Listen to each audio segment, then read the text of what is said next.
कृष्ण कहते हैं, कभी किसी किसान को खेती करते देखा है। वह खेत को सिंचता है, जोतता है, पशु पक्षियों से खेत की फसल की रक्षा करता है। परंतु एक बात वह सबसे विशेष ध्यान रखना है कि कहीं खेत में कीटनाशक ना लग जाए, क्योंकि अगर एक बार वह लग गया तो सारी फसल को नष्ट कर देंगे।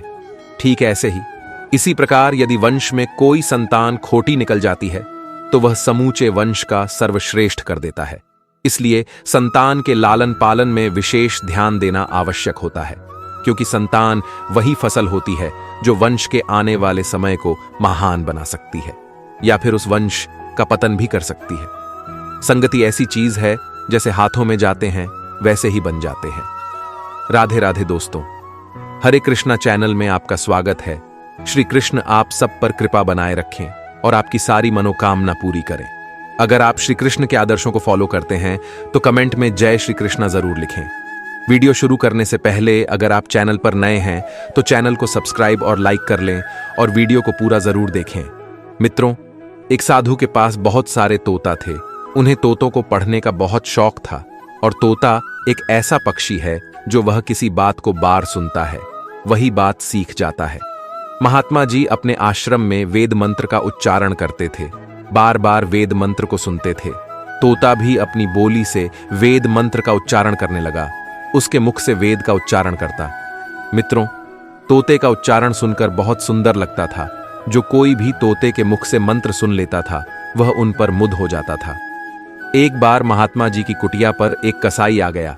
कसाई ने अपने जीवन में हमेशा कड़वी बातें सुनी थीं और निर्दोष पशुओं की हत्या कर मांस बेचने का बड़ा काम किया था। उसने महात्मा जी के तोतों को वेद मंत्र बोलते हुए सुन लिया और सोचने लगा, किया तोता तो अपनी बोली से अमृत रस की वर्षा कर रहा है, क्यों ना मैं भी एक तोता पाल लूं। उसकी मीठी बोली सुनता रहूंगा तो मन शांत रहेगा। मैंने पूरा जीवन बुरे काम किए हैं, अगर मैं उसकी मुंह से अमृतवाणी सुन लूंगा तो मेरे यह पाप शायद कुछ थोड़े कम हो जाएंगे। उसका मन तोता लेने को मचल उठा। उसने साधु महाराज से विनती करते हुए बोला, महाराज कृपा करके मुझे एक तोता दे दीजिए, इसके मुख से अमृतवाणी को सुनकर धन बना जाऊंगा। महात्मा जी ने कहा, अच्छी बात है, यदि तुम किसी के शब्दों से अपनी सोई बुद्धि को जागृत करना चाहते हो तो मैं तुम्हें तोता देने के लिए तैयार हूं। यह जानकर बड़ी खुशी हुई कि तुम्हारा ध्यान सज्जनता की ओर है। तुम्हें तोता के सत्संग सुन के अवश्य लाभ होगा। इतना कहकर महात्मा जी ने उनमें से एक तोता उसको दे दिया। कसाई तोते को पिंजरे में लेकर घर चला गया और उसने अपने घर में लगी एक खूंटी में पिंजरे को टांग दिया। कसाई के यहां तो रोज बकरों को काटना, मांस का मोल भाव बताना, यही सब होता था। लोग उसके यहां मांस खरीदने आते थे और गाली गलौज करते थे। ऐसे माहौल में रहकर उसे तोते की अच्छाइयां दब गई। वह तोता जो पहले अमृतवाणी जैसे वचन बोलना था, वह बुरे बात बोलता था जो वह रोज सुनता था और देखता था। तोता भी पिंजरे में बैठकर वही बातें बोलना था जैसा रोज कसाई बोलता था, इसको काटो मारो। एक दिन मुनि साधु के पास राजा ने बुलावा भेजा, सत्संग का प्रभाव जानने के लिए। राजा ने महात्मा जी को अपने यहां आमंत्रित किया था। सिपाही लोग महात्मा जी को बुलाने के लिए आए। राजा के बुलावे पर महात्मा जी तो नहीं गए, पर उन्होंने अपने पास से एक तोता भेज दिया और एक तोता उसे कसाई के पास से ले जाने को कहा। बोले, तोता ही राजा की समस्याओं का समाधान कर देंगे। यह दोनों तोता मेरे सत्संग और कुसंग का मतलब अच्छी तरह से समझा देंगे। राजा के सिपाही उन दोनों तो को लेकर राजा के समक्ष उपस्थित हो गए। दोनों को राजमहल में टांग दिया गया। जैसे ही सुबह के 4 बजाते साधु वाला तोता वेद मंत्र का उच्चारण करने लगा। यह सुनकर राजा का मन बहुत प्रसन्न हुआ। उधर जब सूर्य उदय हुआ तो सूर्योदय के बाद कसाई वाला तोता बोलने लगा, उसे काट मारो, मांस का भाव बताने और गाली गलौज करना शुरू कर दिया। यह सुनकर राजा को बहुत क्रोध आया। राजा ने उस दुष्ट बोली वाले तोते को तुरंत मारने का आदेश दे दिया। यह खबर साधु को मिली कि राजा कसाई वाले तोते को बुरे आचरण के कारण उसे जान से मारने वाले हैं। तो महात्मा जी भागते भागते राजा के पास गए और बोले, राजन, या तोता तो आपकी शंका का स्पष्ट उत्तर दे रहे हैं। इन्हें मारना मूर्खता होगी। मनुष्य के अंदर गुण दोष अच्छे और बुरे सत्संग से ही फैलते हैं। बच्चों को ही देख ले, बच्चे मीठी और कड़वी बातें बोलना कैसे सीखते हैं, वह भी अच्छी बुरी संगत का असर होता है। संगति सबसे बड़ा विद्यालय है। मनुष्य जिस वातावरण में रहता है वैसे ही उसकी मन और व्यक्तित्व बिगड़ जाता है। संगति ही चरित्र गुण, स्वभाव, आदत, भाषा और रहन सहन का निर्माण करती है। पशुओं तक का यही हाल है। एक तोता शुद्ध वातावरण में रहा, इसलिए वेद मित्रों का उच्चारण करना सीख गया। दूसरा तोता दूषित वातावरण में रहा, कसाई के घर पल बाद, इसलिए वह दुष्ट हो गया। इसमें कसाई के तोते का कोई दोष नहीं है, सब संगति का परिणाम है। जिस प्रकार एक ही जल नदी में तो मीठा रहता है और सागर में जाकर खड़ा हो जाता है, एक ही वायु दुर्गंध युक्त जगह पर जाकर दूषित हो जाती है। किसी फूल वाले बगीचे से हो गया, गुजरे तो सुगंध फैल जाती है। एक पौधा जब ठीक हवा, जल, प्रकाश अपने पर तो फलता फूलता है, और न पानी पर मुरझा जाता है। यही हाल हम सबका है। जैसे व्यक्ति के हाथ में पड़ जाती है वैसे ही वह बन जाती है। पहली घोड़ा, दूसरी शास्त्र, तीसरी भिड़ंत, चौथी वाणी, पांचवी पुरुष, छठवीं स्त्री मित्र। इस कहानी का तात्पर्य है कि मनुष्य जानवर तक जिस वातावरण में रहते हैं वैसे ही बन जाते हैं। जीवों के सारे अच्छा दोष सांसग से ही उत्पन्न होते हैं। संगत से गुण उपजे, संगत से गुण जाइए। संगत का हमारा जीवन पर गहरा असर होता है। संगत अच्छी होगी तो हमारे विचार भी सकारात्मक रहेंगे और मुश्किल समय में भी निराशा से बचे रहेंगे। जिन लोगों की संगत सही नहीं है उनका जीवन बर्बाद हो सकता है। बुरी संगत से हम गलत आदतों में फंस सकते हैं। विचार नकारात्मक रहेंगे और जीवन में अशांति बनी रहेगी। गलत व्यक्ति का साथ तुरंत छोड़ देना चाहिए। जैसे अंगार जब तक गर्म रहता है तब तक शरीर को जलाता है और ठंडा होने पर शरीर को काला कर देता है। ठीक इसी तरह गलत लोग हर स्थिति में हानि ही पहुंचाते हैं। जिससे कुछ पाने की उम्मीद नहीं होती है उसे मदद मांगने का कोई लाभ नहीं है। जिस तरह सूखे तालाब से प्यास नहीं बुझाती है। जहां सुई से काम हो जाए वहां तलवार का उपयोग नहीं करना चाहिए है। छोटी बड़ी चीज का महत्व अलग होता है। बड़ों की तुलना में छोटे को नजरअंदाज करना सही नहीं है। जिस जगह मान सम्मान नहीं मिले उसे जगह पर रुकने का कोई लाभ नहीं। अगर कोई राजा किसी व्यक्ति को सम्मान नहीं करता तो उस व्यक्ति को राजा के यहां भी रुकना नहीं चाहिए। भले ही वह राजा है, लेकिन अपमानित होकर उसके यहां रहने का कोई लाभ नहीं है। जो चीज आपको नामुमकिन लगती है उसी को मुमकिन बनाने में मजा आता है। जिंदगी में खुशियां भी उसी को मिलती हैं जो हार मानना जानते ही नहीं।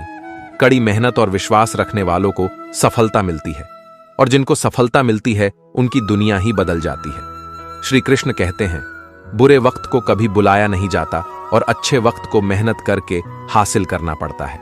बुरे वक्त की एक खासियत है, ये जब भी आता है अपने पराये का फर्क समझा देता है। आप अपना मन साफ रखो। दूसरों में कमी निकालने के लिए हजार लोग बैठे हैं। जिंदगी में कभी कभी दिमाग के बजाय दिल की भी सुन लेना चाहिए। जिंदगी खुद रास्ते दिखाने लग जाएगी। दोस्तों, सफलता भी उन्हीं को मिलती है जो दूसरों में नहीं, अपने अंदर कमियां ढूंढने की हिम्मत रखते हैं। व्यक्ति के विचार ही उसके चरित्र का निर्माण करते हैं। यदि विचार स्वच्छ है तो चरित्र खुद ब खुद सुंदर हो जाता है। अच्छे लोगों की श्री कृष्णा हमेशा परीक्षा लेते हैं, परंतु हमेशा साथ भी रहते हैं। बुरे लोगों को कृष्णा भले ही सब कुछ देते होंगे, परंतु साथ कभी नहीं रहते। यदि एक मक्खी सुनार की तराजू में बैठ जाए तो उसकी भी कीमत बढ़ जाती है। वही मक्खी अगर किसी सब्जी भाजी तौलने वाले के तराजू में जाकर बैठ जाए तो उसकी कोई कीमत नहीं होती।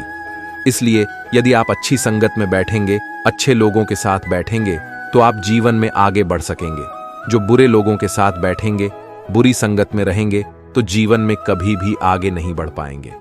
व्यक्ति का व्यक्तित्व कैसे बनता है? क्या किसी व्यक्ति का व्यक्तित्व जन्म से बनता है? यह प्रकृति नियुक्त करती है। ऐसा कदापि नहीं है।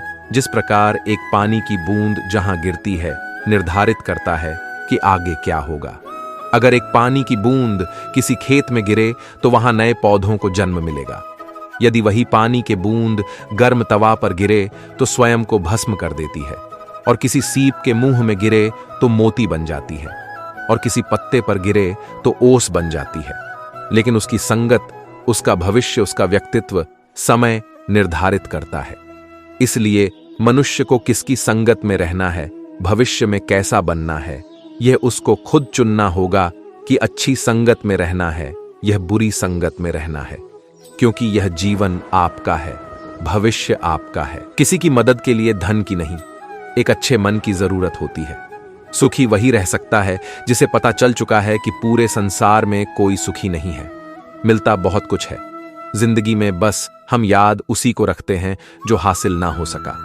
भरोसा करें, ईश्वर के फैसले हमारी चाहतों और ख्वाहिशों से बेहतर होते हैं। एक आदमी ने एक बुजुर्ग से पूछा, त्योहार मनाने का सबसे अच्छा दिन कौन सा है?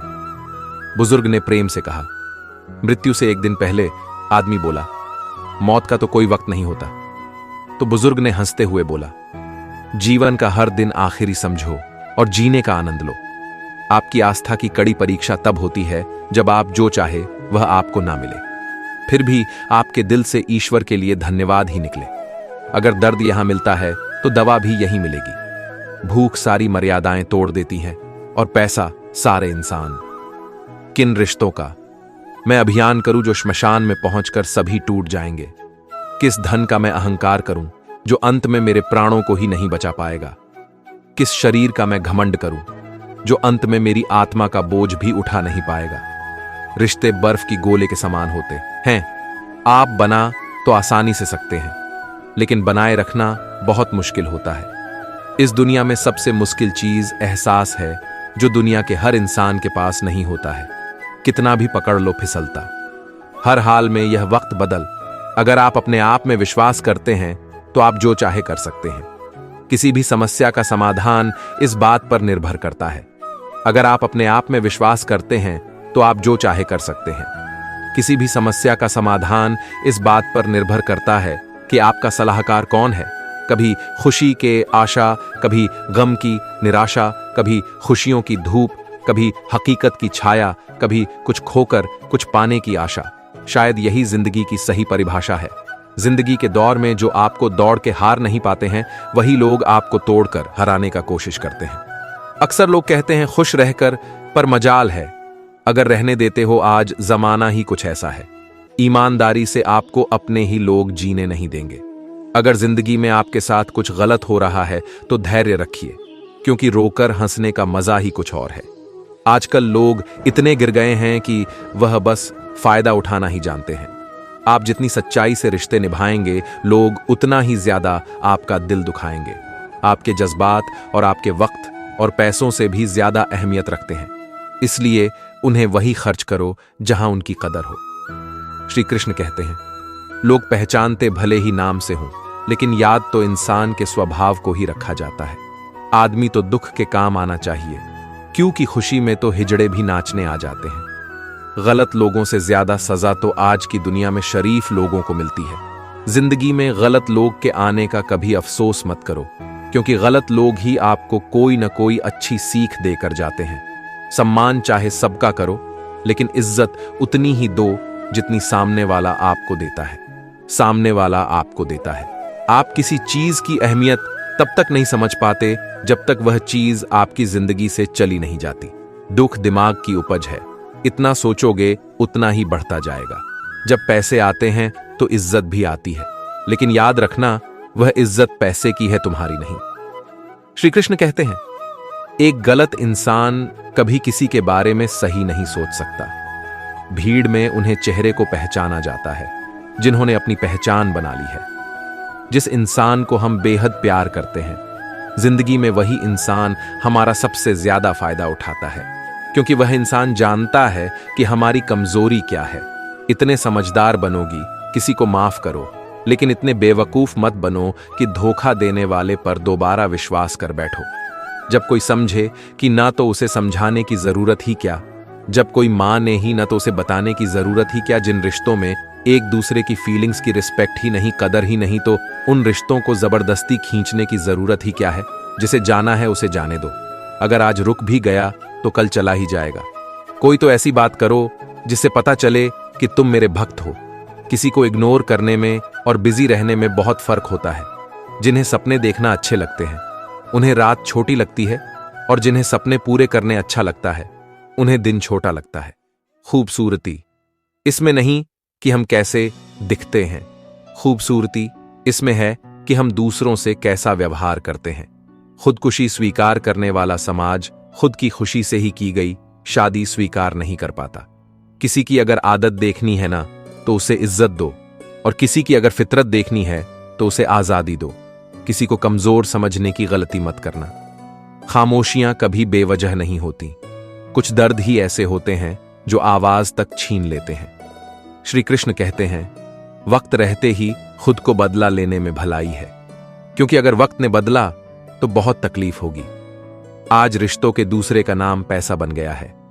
आपके कर्म कितने भी गंदे क्यों ना हो, अगर आपके पास पैसे हैं तो आपकी अनपढ़ता, आपके बुरे कर्म, आपका बुरा व्यवहार, सब कुछ माफ कर दिया जाता है। यह कलयुग है। यहां बुरे के साथ बुरा हो या ना हो, पर अच्छे के साथ बुरा जरूर होता है। कुछ लोग मतलब के लिए ही हर रिश्ता जोड़ते हैं, अपना काम बनाकर सच्चे लोगों का दिल तोड़ते हैं। वह समझते हैं उनसे ज्यादा चालाक और कोई नहीं है, पर हकीकत में वह खुद अपनी किस्मत को फोड़ते हैं।